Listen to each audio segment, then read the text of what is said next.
Another week in review. Take it away, comic book man. It's a madhouse! A madhouse! They managed to get into C2E2. Let's see if they managed to get out. It's Shop Talk for the week of March 16th, 2011.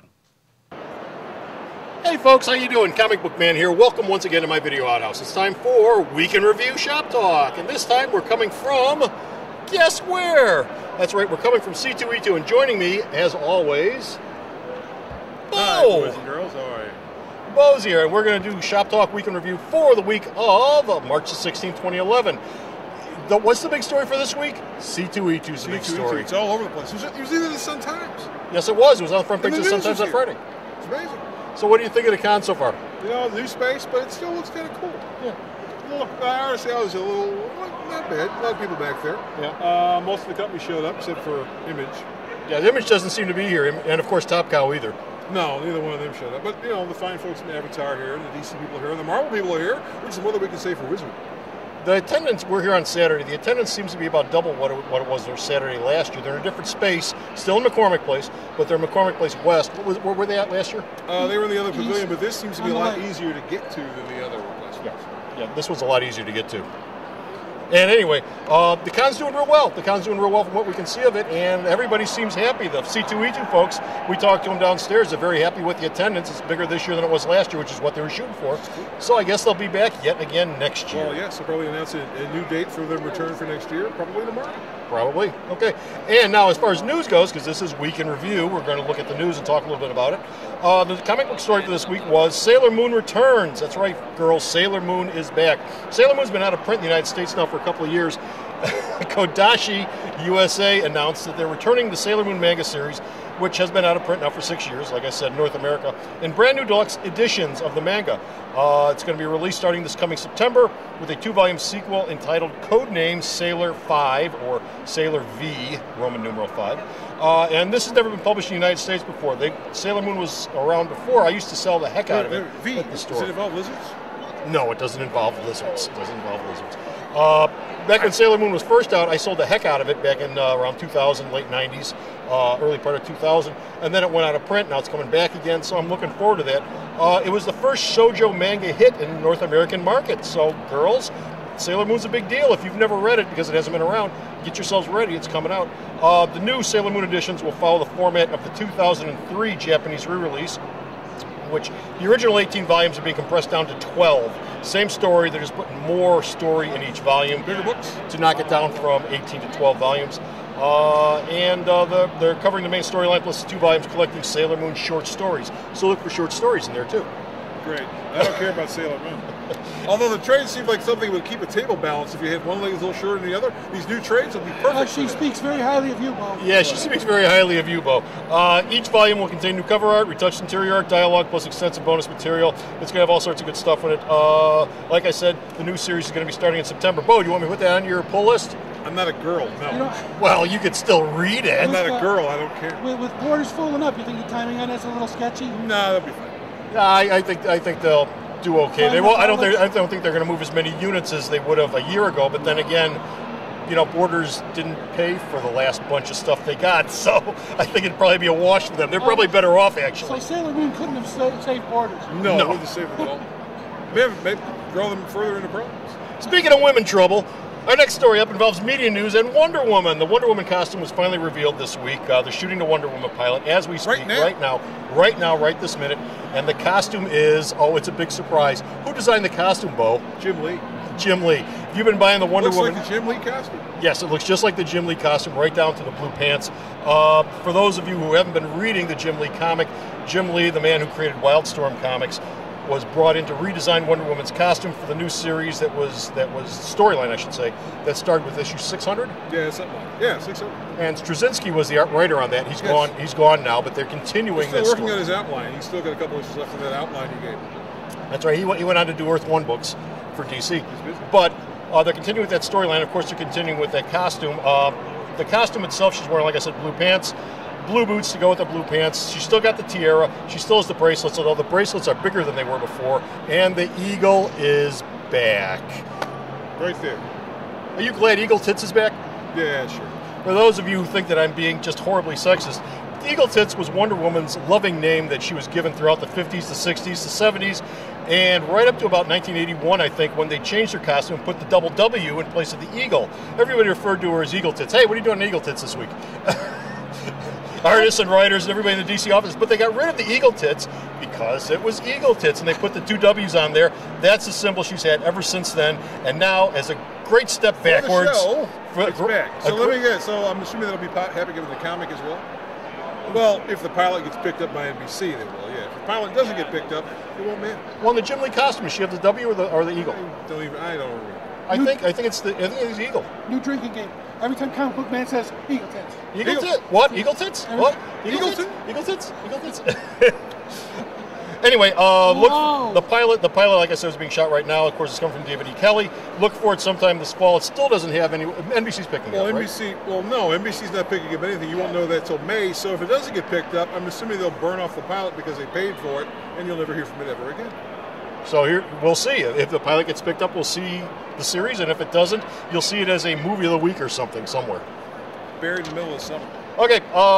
Also, speaking of movie news, Daredevil. It was announced this week the director on the Daredevil series is going to be... Who's it going to be? David Slade.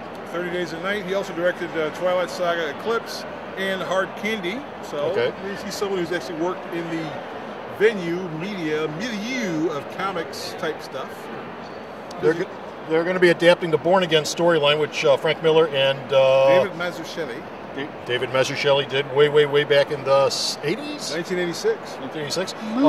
That was Daredevil 227 through 233, if you've got your old issues there, or the trade paperback. And in that series, Born Again, the Kingpin learned, that's where Kingpin actually learned Daredevil's secret identity was Matt Murdock and began to make his life a living... Well, he blew up his house. It was hell. He did. Yes, blew up his house and began to make his life a living hell. Because of Marvel's use it or lose it clause with movie rights deals for stuff that Disney doesn't have the rights to because it's stuff that was out before the Disney sale. Was on that too? Wow. Well, no, you have to use it or you lose it, so that's why this movie's coming out. Part of the Fox contract. If they didn't do it, then Marvel would get the rights back to the character completely. So they had to get the thing going. Yeah. Same thing with Fantastic Four, which we'll assume will be announced as well, because they got to get these things going, otherwise they go back to Marvel. Now, Slade was originally one of the people that was set up to do the Wolverine movie, which they haven't shot yet. What's the name of that Wolverine movie? The Wolverine. Oh, The Wolverine. It's called The Wolverine. Remember, kids, The Wolverine. So you won't forget. Not Wolverine, The Wolverine. The Wolverine. You know, like the Batman. Right. Anyway, Slade was one of the people who was in the running to direct it. When he lost out on that, he wound up getting this. Yes. Fox people said, we like you. How about doing this? He said, sure. Okay, so look forward to that sometime soon. Any idea when they go into production on that? Well, I'm assuming they probably start sometime between now and the end of the year, and you'll probably see it sometime next year. Okay, sometime next year.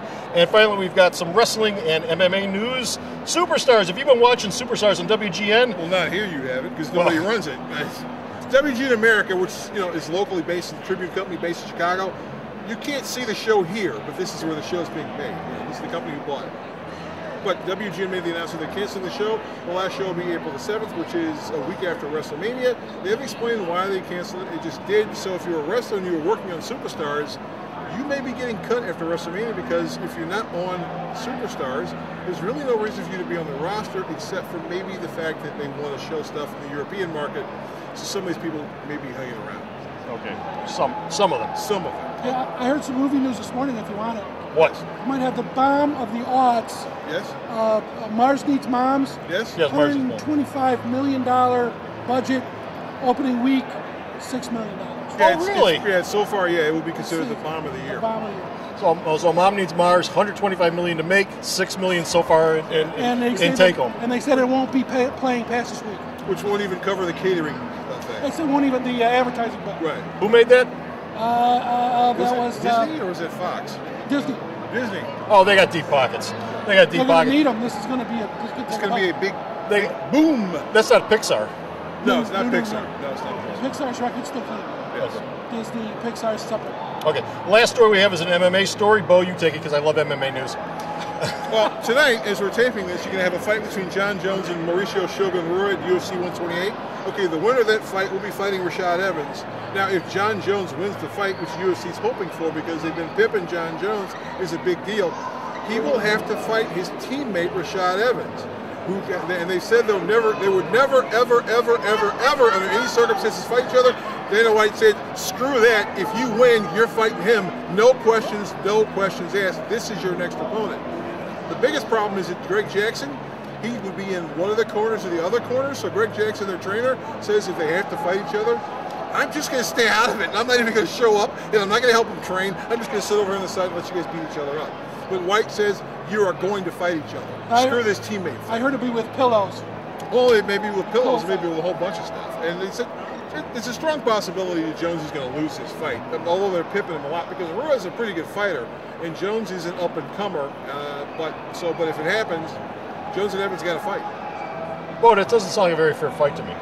No, it is a fair fight. I mean, John Jones is the Martian Manhunter. I mean, I think he's going to kick his ass. No, that's John Johns. Oh, this is John okay. Jones. Okay. I thought the Martian Manhunter. No, I gotta say, he'd go toe-to-toe with Superman. It's not a very fair fight. Martian Manhunter, he is not signed with any money. He has no MMA connections whatsoever. He's looking for a contract. Well, that's because he's a Martian. Well, he's a Martian. You know, I remember back when The Undertaker said he'd never fight Kane, and they... Yeah, that always happens. Yeah, I remember when they published Dark Tower, we'll never publish this under any other glass guarantee. Yeah, they keep Dark Tower, Stephen King.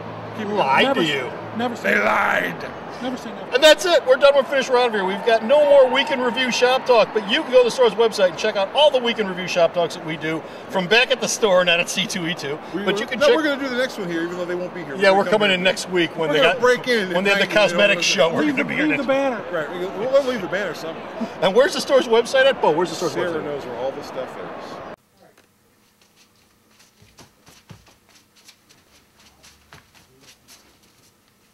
Well, what do you want on this budget?